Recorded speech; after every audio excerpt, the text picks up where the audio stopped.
Let's learn another query operator, $and.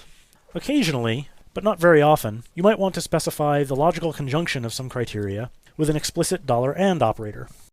For example, the query that's now on my screen, db.people.find, $and then the array name greater than C, name regex A, should match only those documents where the name sorts after the letter C and contains the letter A in it somewhere. And there we are, Charlie, Dave, and Edgar.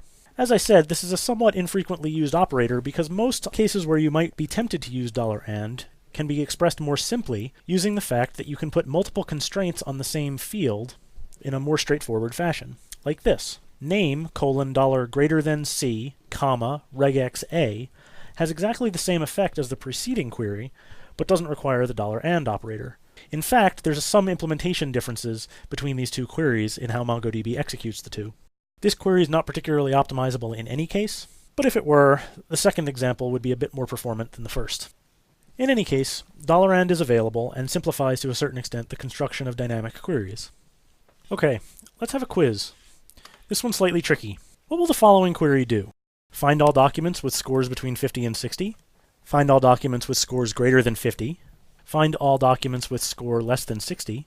Explode like the Death Star at the end of episode 4 or 6, I guess. None of the above.